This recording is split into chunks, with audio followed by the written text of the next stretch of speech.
FM, ngabuburit sahur madani. Alhamdulillahilladzi arsala rasulahu bil huda wa dinil haq liyudhhirahu 'alal kulli wa kafa billahi shahida. Asyhadu an la ilaha illallah wa asyhadu anna Muhammadan abduhu wa rasuluh. Ya, alhamdulillah pada kesempatan kali ini saya akan membahas mengenai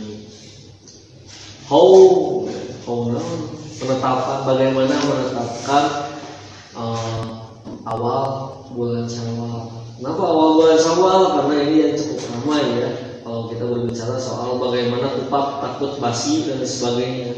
Nah, tapi selain itu kita akan sedikit membahas dulu mengenai bagaimana ibadah-ibadah yang ada dalam agama Islam ditetapkan waktunya berdasarkan bulan dan matahari.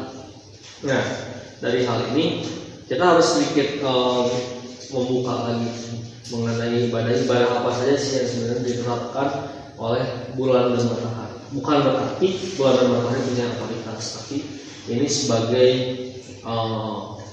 satu hal yang memang menjadi ayat-ayat Allah.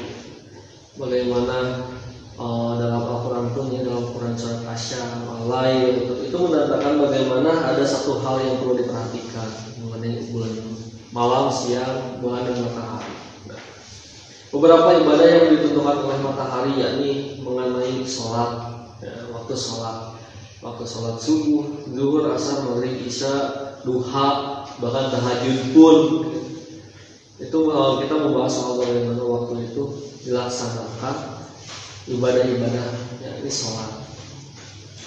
Kita mau menentukan ibadah sholat ini yakni hubungan bumi melakukan revolusi terhadap matahari ya, satu hari itu, dimana waktu sholat subuh kita laksanakan ketika ada satu garis merah di ufuk timur. Nah itu sudah mulai masuk waktu subuh. Di situ sudah mulai dilaksanakan azan subuh ya, dan dilaksanakan sholat subuh.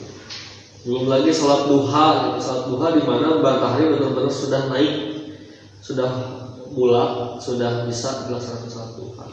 Di mana sholat zuhur kita laksanakan setelah tergelincirnya bayangan sedikit ya, di tengah-tengah, yang asalnya bayangan itu benar-benar di bawah kita ya, kemudian tergelincir sedikit. Sholat asar, maghrib dan isya pun seperti itu. Ada kriteria-kriteria jelasnya. Dan itu semua berkaitan dengan matahari.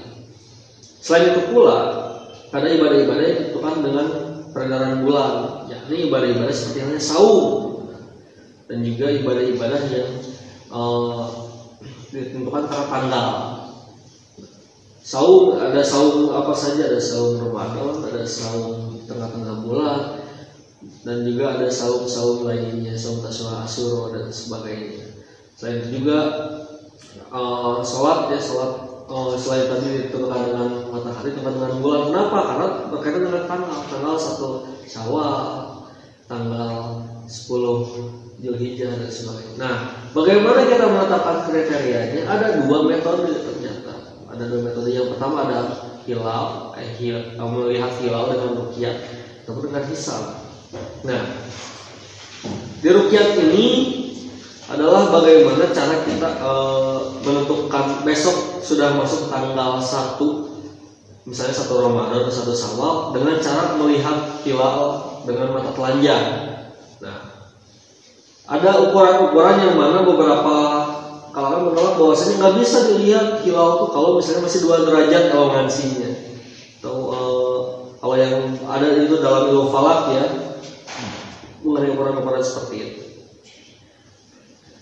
Kementerian Agama kita pasti menggunakan ukuran 2 derajat, makanya masih banyak perdebatan, itu wajar ya.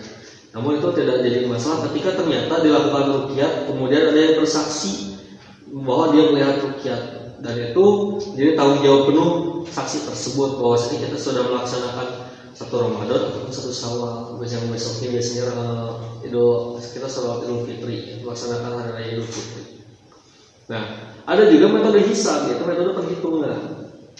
Bagaimana kita menghitung secara astronomi, secara ilmu falak, secara mendetail.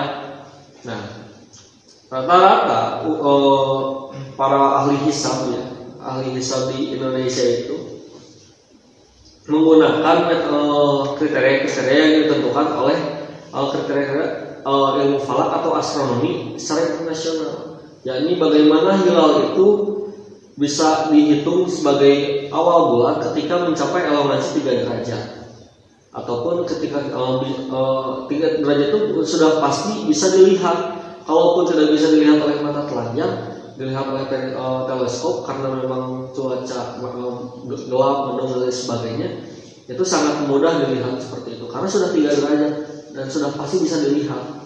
Nah, hal ini yang kemudian jadi kriteria-kriteria ataupun nanti ya hari-hari menjelang sahur ataupun hari-hari menjelang Ramadan, dan berakhirnya Ramadan, itu menjadi satu hal yang meramaikan kita. Namun harusnya kita nggak cuma melihat bahwasannya ramai itu ketika akan besok Idul Fitri ataupun besoknya Ramadan, enggak.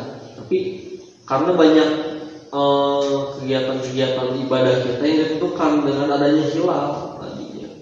Perhitungan hilal tadi, kita tahu Idul Adha itu karena hilal dulu sebelumnya kan. Kita tahu ini tanggal-tanggal tengah yang dimana itu saum sunnah di tengah bulan itu karena hilal seperti itu. Nah, maka sangat penting bagi kita untuk mengetahui bagaimana metode hilal, bagaimana metode melihat hilal, bagaimana kriteria-kriteria penetapan awal bulan itu, baik itu lewat ruqyah, melihat secara langsung dengan mata telanjang ataupun dengan hisab. Kalau hisab ya memang ilmunya harus diperdalam lagi, ilmu secara teoritisnya, peralatannya. Namun dengan peralatan sederhana pun kita bisa lakukan itu. Kalau ruqyah agak cukup sulit ya karena ada beberapa tempat yang harus kita kunjungi. Biasanya kalau Indonesia itu ruqyah itu dilaksanakan di daerah, kalau di Jawa Barat itu di daerah Sukabumi. Nah, itu titik-titik lokasi pelaksanaan ruqyah, dan kemudian cara-cara pelaksanaan hisab itu ya dengan mempelajari secara mendetail lagi ilmu astronomi. Hal itu sangat penting bagi kita. Karena apa? Karena ibadah kita tadi sangat ditentukan dengan pergantian bulan, ya, bulan Komariah tadi. Jadi, kita bisa sebutkan bulan Komariah. Itu saja mungkin. Terima kasih. Assalamualaikum warahmatullahi wabarakatuh.